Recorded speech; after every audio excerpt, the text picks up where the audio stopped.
In a previous video, we learned all about factoring whole numbers. And now we're going to learn how factoring can help us when working with fractions. We're going to learn how to simplify fractions. Simplifying a fraction means rewriting the fraction using the smallest top and bottom numbers we can without changing the value of the fraction. To help us understand what simplifying a fraction really means, let's take a look at the simplest fraction I can think of, 1 over 2. Now, this is already as simple as it can possibly be, so let's go the other way and complicate it by dividing our rectangle here up into more parts. The amount of our rectangle that's shaded is still the same, but now the numbers for our fraction are 3 over 6. The numbers are bigger because our rectangle is now divided into more parts. The fraction we have now, 3 over 6, is equivalent to our original fraction, 1 over 2. That means they have the same value. They represent the same amount. So what if someone gives you the fraction 3 over 6, like 3/6 of a candy bar? Well, we know from our picture that that means they're really giving you 1/2. But how can we show that using math and not pictures? Well, that's where factoring comes in. Let's take our complicated fraction, 3 over 6, and factor both the top and bottom numbers. Now, the bottom number 6 can be factored into 2 times 3. The top number, 3, is a prime number. Its only factors are 1 and itself. So we can write that as 1 times 3. There, we've rewritten our fraction using factoring, and now it kind of looks like two fractions being multiplied together. 1 over 2 times 3 over 3. Of course, 3 over 3 is what I like to call a whole fraction, since its value is equal to 1. Now here's the interesting part. Since 3 over 3 equals 1, and multiplying by 1 has no effect on a number, we can just get rid of that 3 over 3. Basically, the 3 on the top and the 3 on the bottom cancel each other out. And once they're gone, we're left with the fraction 1 over 2. So that means that the fraction 3 over 6 simplifies to 1 over 2. Another way of thinking about it is that we're trying to find any whole fractions that are hiding in the fraction we're trying to simplify. And if we find any, we can just get rid of them, and the fraction we're left with is simpler than the one we started with. Now that we know the basics, let's learn the procedure for simplifying fractions. First, replace the top and bottom numbers of the fraction with their prime factors. Next, look to see if any of the factors are the same on the top and bottom. If they are, then we call them common factors because they're something that both the top and bottom have in common.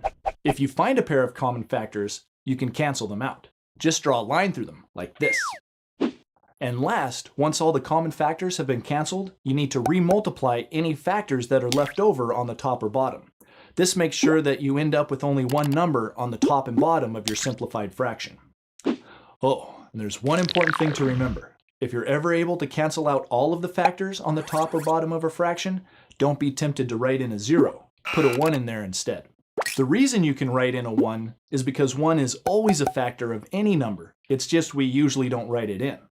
For instance, if you're going to factor the number 15, you just say that it's 5 times 3.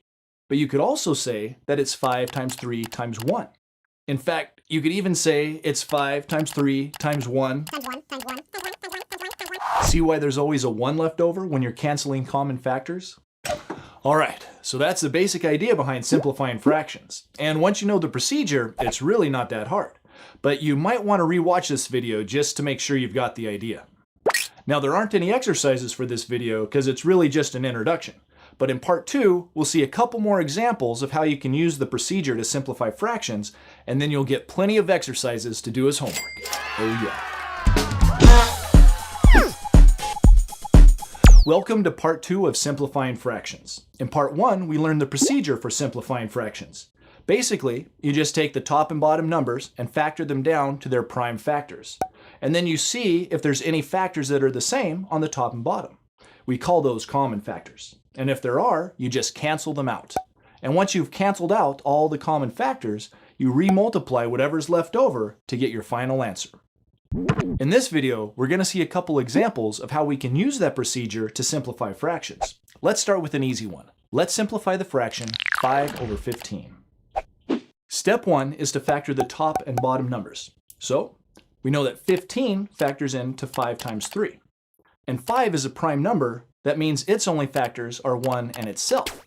But 1 is always a factor, so we don't need to write that down.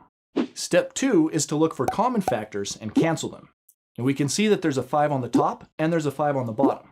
They're not directly over each other, but that doesn't matter. they still form a common factor pair, and so we can cancel them out like this. Step 3 is to reorganize our answer. Now we don't have any factors that need to be recombined by multiplying. We just have a 3 on the bottom, and we don't have any factors left over on top. But you'll remember that there's always a factor of 1. So 5 over 15 simplifies to 1/3. All right, I think we need to see another example, but a harder one this time. Let's simplify the fraction 30 over 36. The procedure is the same. Step 1 is we factor the top and bottom numbers all the way down to their prime factors. Let's do the top number first. 30 factors into 5 times 6. 5 is prime, but 6 can be factored into 2 times 3. So our 30 on top becomes 5 times 2 times 3. Now the bottom number. 36 can be factored into 6 times 6. And each of those 6's can be factored into 2 times 3. So our bottom number becomes 2 times 3 times 2 times 3. Well, it looks like we do have some common factors. There's a 2 on both the top and bottom that will cancel each other out. And even though there's more than one 2 on the bottom, we can only cancel one of them out because there's only one 2 on top. Remember, you always have to cancel common factors as pairs. Now we can see that there's another pair we can cancel. There's a 3 on both the top and bottom, so we can just cross those out. Okay, that's all the common factors we can cancel. So now all we have to do is see what's left over. We have a 5 on the top and a 2 times 3 on the bottom. We don't want to leave our problem looking like this, so we need to recombine any factors that didn't cancel. That means multiplying together our 2 and 3 on the bottom, which gives us 6. There, we're left with the fraction 5 over 6. That's the simplified form of the fraction 30 over 36. They both have the same value, but the simplified one is written using the smallest numbers possible. Now, some of you may have been taught that the way to simplify fractions is to find the greatest common factor of the top and bottom numbers and just cancel that. Basically, that's what we are doing when we cancel all of the common factors using our procedure. In fact, if you multiply all of the common factors together, you'll get the greatest common factor, or GCF as I like to call it, you know, to sound cool. All right, so that's how you simplify fractions. But I'll bet some of you are wondering, why would we even want to simplify fractions? That's a good question. Basically, it's to make life simpler. Well, at least for your teacher who has to grade all your homework. For you, it, just makes life more complicated. No, just kidding. Simplified fractions make your life easier too, because usually simplified fractions are much easier to work with. For example, if your friend said to you, "Here, you can have 27/54ths of my sandwich," it would have been much easier if they had just said that you could have 1/2 of their sandwich, since 1/2 is the simplified form of 27/54ths. So now, whenever you see a fraction, you can ask yourself, could that be any simpler? And if so, you'll know just what to do. So get on out there, work on those exercises, and start making the world a simpler place for us all. Learn more at mathantics.com.